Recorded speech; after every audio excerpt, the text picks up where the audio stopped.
Vous regardez New World Info 1, mesdames et messieurs, bonsoir et soyez les bienvenus dans Regard croisé de ce mercredi 3 octobre 2023. Je suis ravie pour ce nouveau numéro de retrouver en plateau deux invités bien connus de ce plateau et parmi vos préférés, chers téléspectateurs. Dieudonné Siwonou, bonjour et bienvenue. Vous êtes journaliste et directeur général de Elios Service. Bonjour Charlotte. Comment allez-vous Bien, aujourd'hui? bien, très bien par la grâce de Dieu. Je suis très ravi de partager ce plateau avec toi. Je pense que j'aurai encore plus d'énergie cet Et c'est pour moi après-midi. un grand plaisir. Ce sera notre premier plateau dans cette émission. Oui. Également avec vous, Credo Tété, journaliste chez Le Médium. Bonjour et bienvenue. Bonjour Charlotte, bonjour Dieudonné, et Bonjour. c'est un plaisir de partager ce soir ce plateau. Merci à tous. Eh bien, vous connaissez le principe. 4 sujets à débattre. Et pour aujourd'hui, au menu, nous avons le Mali, le Niger, le Burkina Faso et bien entendu le Togo. Donc tout de suite, direction le Mali, où les Fama sont à la reconquête de Kidal, cette région du nord du pays. Ma première question donc s'adresse à vous, Dieudonné Siwonou. Pourquoi une opération de reconquête de territoire à Kidal? Non, vous savez, reconquête, quand on parle de reconquête, ça veut dire que c'est un espace acquis illégalement par certains groupes d'individus. Maintenant, il faut aller reconquérir, il faut aller reprendre ce qui appartient à l'État malien. Vous savez, depuis 2012, la ville de Kidal est devenue la chasse gardée des groupes terroristes et qui veulent faire carrément même une sécession ou alors couper cette partie du Mali et étaler leur règne là. Mais avec le temps, je crois que le gouvernement malien a dû reprendre les taureaux par les cornes avec ses partenaires d'alors. Oui, quoi qu'on dise, il y avait l'opération Barkhane aussi qui a joué un rôle entre guillemets, un rôle dans une tentative de reprise de cette partie du territoire parce que c'est un endroit très géographiquement très stratégique pour le Mali. D'abord, à cause de son sous-sol, il y a du pétrole, de l'or et encore plein de sous-sols qui se trouvent dans cette partie du pays, d'où les terroristes ou alors les mal intentionnés veulent ériger leur trône là. Mais il faut que le Mali soit un et indivisible. Voilà pourquoi une politique qui va à la reprise de ces espaces pour faire en sorte que les atouts terriens de cet espace puissent profiter à tout le pays ou alors à tout Mali, soit donc la bienvenue. Donc en soi, je me dis, c'est de bonne guerre. C'est de bonne guerre que les autorités maliennes aujourd'hui lancent cet assaut malgré la difficulté qu'il y a sur le terrain. Ne vous y trompez pas, depuis le départ de Barkhane, c'est vrai que les tensions sporadiques font toujours surface dans cette région du pays à cause de l'intérêt stratégique que cela représente pour certaines puissances et aussi bien pour le Mali, mais cela ne doit pas empêcher à ce que l'autonomisation de ce pays aille étendre ses limites jusque partout sur le territoire malien. Donc je crois que c'est de bonne guerre qui est ce rêve et ce rêve qui doit devenir réalité. Credo Tété, vous partagez la même analyse. Est-ce que le départ de la force Barkhane au nord Mali aura quelque part favorisé ce regain de violence et accentué un peu cette guerre de sécession invisible dans la région?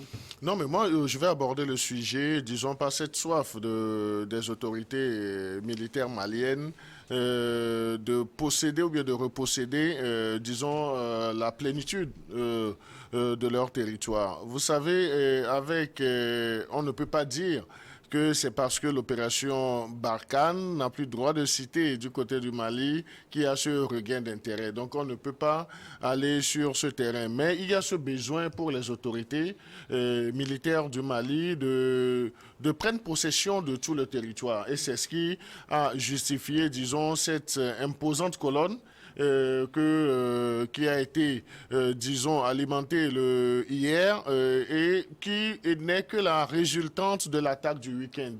L'attaque du week-end qu'a revendiqué le CSP qui faisait partie, ou dont les groupes signataires de l'accord de 2015 ont essayé un temps soit peu de calmer les jeux. Donc c'est en quelque sorte une riposte, mais une riposte qui est assez stratégique, qui vise à reconquérir, disons, Kidal.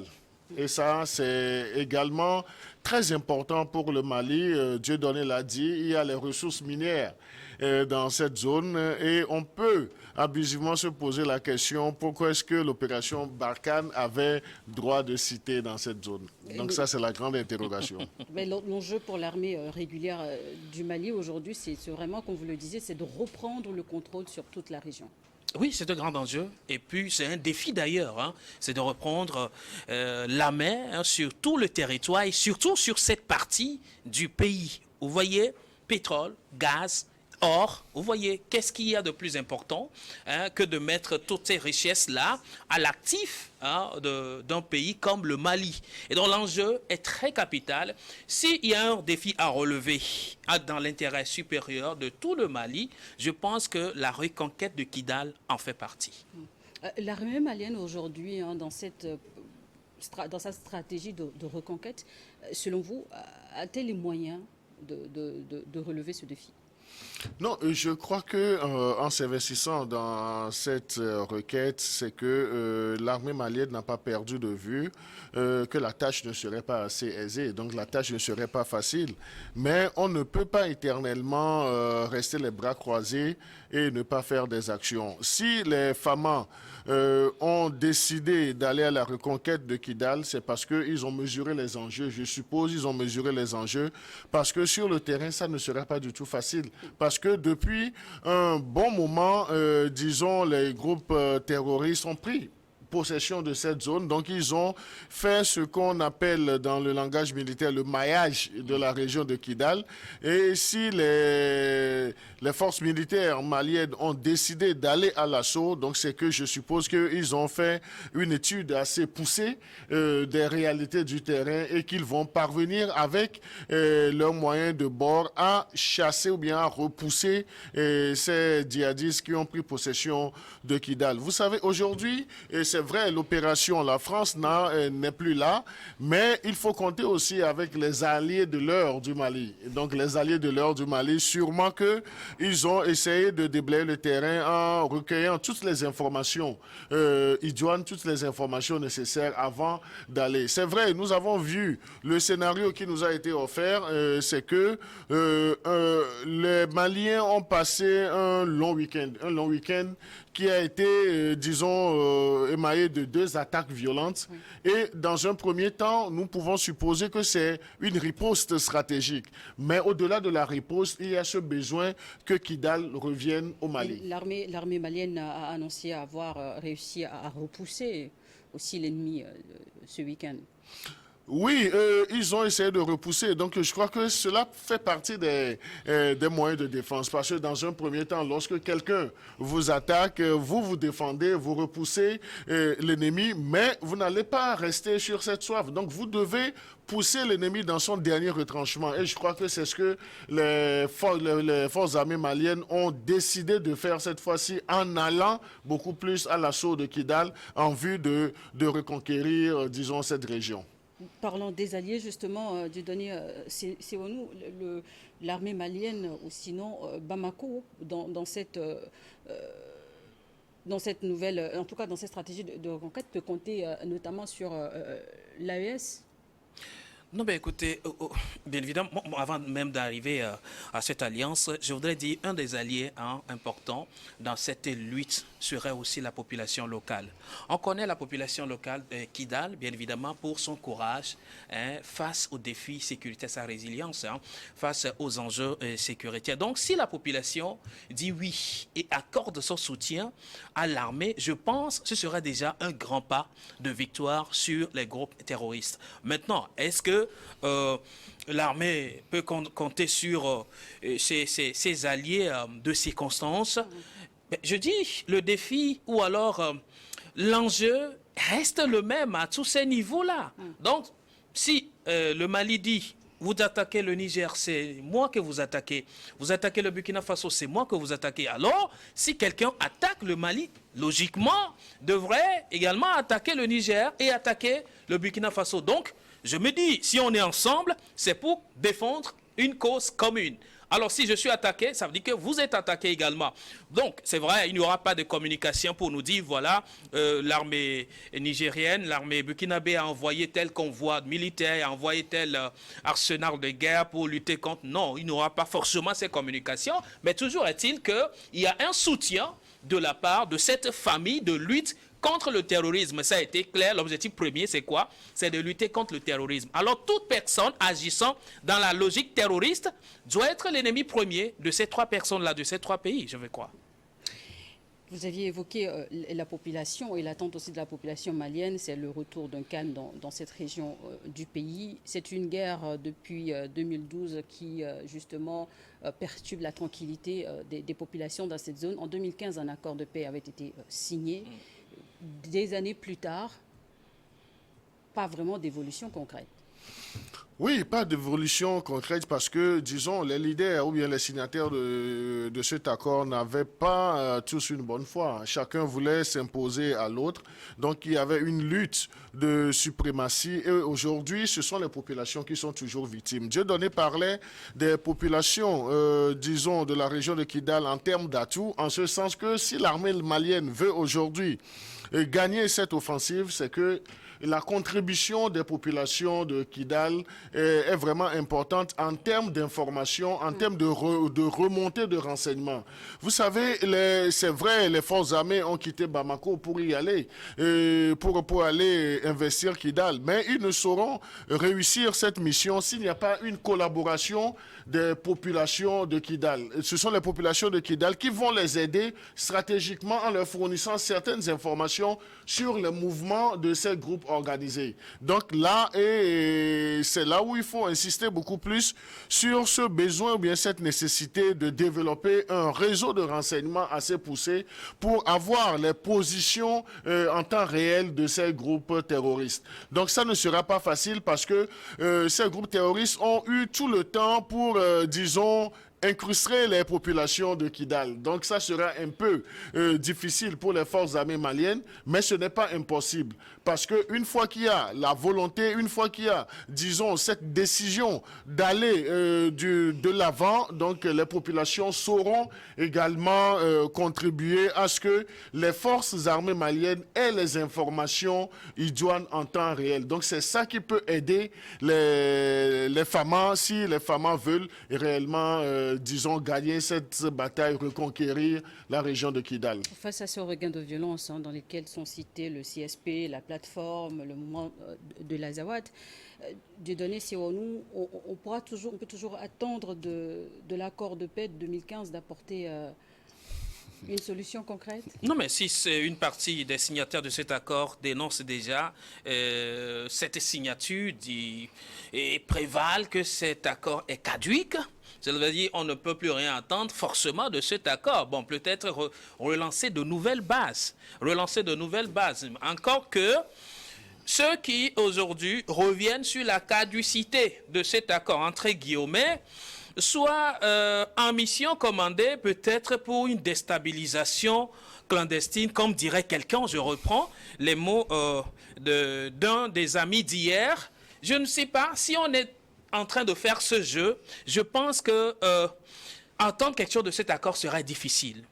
Mais si la volonté est de faire en sorte que le Mali soit un et indivisible et qu'on ait une certaine stabilité sur tout le territoire malien et que toutes les filles et fils du Mali puissent parler le même langage et qu'ils ne soient pas téléguidés pour aller à une mission sombre et meurtrière, je pense qu'on pourrait revenir sur de nouvelles bases, signer encore d'autres accords. Oui, les hommes, c'est les accords. Les hommes, c'est les alliances. Alors, si c'est réellement des hommes qui réclament quelque chose, il peut arriver que la raison prédomine pour arriver à s'asseoir autour d'une table, comme cela a été le cas en 2015, pour mettre encore sur papier une signature et faire en sorte que cette signature puisse véritablement orienter les actions dans l'intérêt supérieur des populations. Mais si cela n'est pas le cas, si ce ne sont pas des hommes qui sont aux manettes, mais c'est des intérêts lugubres qui sont aux manettes, je suis désolé de dire que trouver encore un accord dans cette condition sera compliqué. Credo Tété. Oui, mais moi je voudrais, il ne faudrait pas qu'on perde de vue le fait que le CSP accuse aujourd'hui Bamako de violer l'accord de paix. Qu'est-ce qui était dans cet accord de paix? Donc, en quoi est-ce que Bamako aurait violé cet accord de paix? Donc, on ne peut pas le dire sur ce plateau, mais toujours... Qui veut tuer son chien, l'accuse de rage. Oui, donc ce qui nous amène à dire aisément qu'il y a une rupture de confiance entre les partis.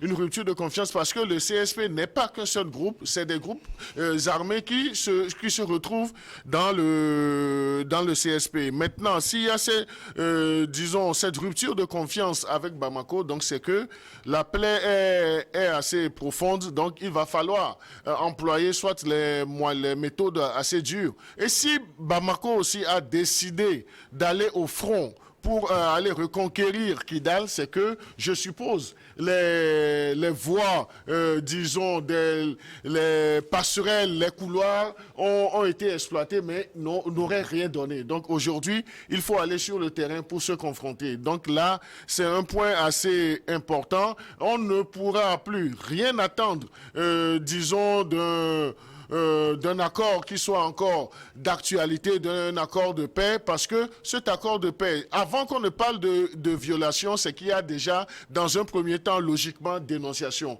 Mais quand est-ce que la dénonciation a été faite, personne ne le sait. On nous parle tout de go de violation. Maintenant, on peut également, dans une autre mesure, lorsqu'on veut se mettre dans une certaine peau pour dire, est-ce que ces groupes armés agissent librement? Ça, c'est la grande interrogation. C'est ce que je disais.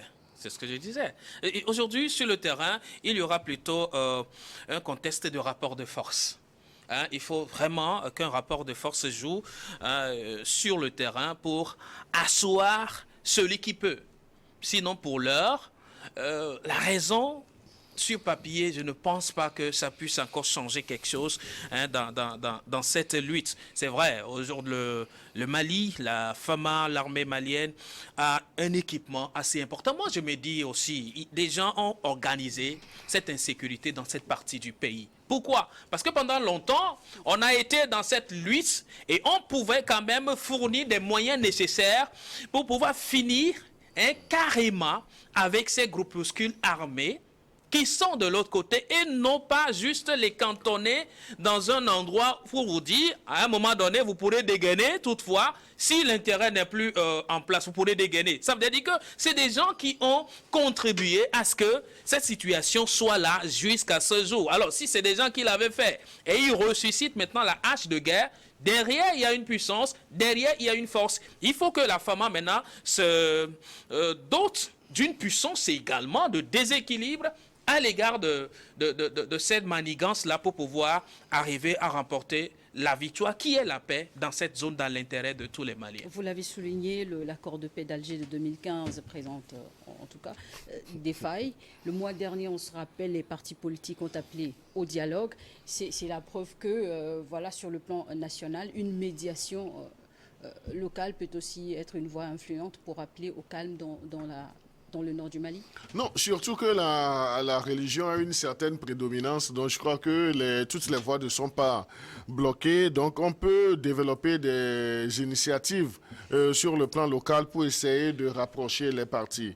Maintenant, au-delà de tous les efforts qui peuvent être faits sur le plan local, est-ce que réellement ces groupes armés qui ont décidé de claquer la porte, qui ont décidé de reprendre leurs vieilles habitudes, est-ce que ces groupes armés n'ont pas d'émotions venant de quelque part? Est-ce qu'ils n'ont pas d'autres motivations qui seraient d'embêter Bamako? Lorsqu'on parle de Bamako, c'est pas la capitale, mais Bamako, c'est les nouvelles autorités militaires du Mali. Donc là, et lorsque nous voulons schématiser un peu avec toutes les difficultés de la France, avec le départ de l'opération Barkhane, on peut abuser des termes pour dire, mais qu'est-ce qui dialogue qui quitte la région. qu'est-ce qui renforce aujourd'hui ces groupes armés à parler de violation de cet accord et à passer à l'acte à travers deux actes, disons, deux actions de défiance des FAMA. Donc les FAMA aussi, sachant très bien que aujourd'hui, on ne peut plus perdre de temps pour essayer d'aller à une quelconque table de négociation. C'est ce que Dieudonné disait à un certain moment. Si vous n'arrivez pas à vous entendre, au moins une partie doit montrer ses biceps et lorsque l'autre partie se rendra compte que mon adversaire, celui que j'ai en face, a également des muscles à faire valoir, donc ça peut essayer de calmer un peu les choses et chacun va mettre de l'eau dans son vin. Mais il faut compter aussi avec la psychologie, la mentalité des groupes armés de ces terroristes. Eux, ils sont là, ils défendent aujourd'hui le A, mais demain le B, parce que réellement, on ne saura jamais quels sont, disons, leurs réels objectifs, si ce n'est d'embêter le pouvoir en place. C'est justement là la stratégie de déstabilisation. La stratégie de déstabilisation est en cours. Alors, que le Burkina Faso s'attende à la même chose, que le Niger s'attende à la même chose, parce que ça a été promis. Bon, vous voulez qu'on parte? Attendez-vous quand même à des épines dans vos chaussures. C'est aussi là certaines des épines que certaines puissances ont choisi balancer à des peuples africains qui veulent rien que leur propre autonomie, leur propre autonomisation, leur propre développement. Malheureusement, je le dis et je le répète encore, si ce sont des individus, des hommes dotés de raison, qui sont au front et qui savent ce qu'ils réclament, je pense qu'on peut y aller par la raison. Mais si ce ne sont pas des gens dotés de raison, mais c'est plutôt dotés d'un intérêt dont ils ignorent eux-mêmes la portée, vous comprenez que ça va être difficile de brandir la raison pour pouvoir faire entendre ce qui est de droit à ces gens-là. D'où il faut un rapport de force assez conséquent pour y arriver. Merci à tous pour vos apports sur le sujet. Nous allons donc marquer la première pause dans cette émission. On se retrouve juste dans quelques instants pour la suite de Regards croisés.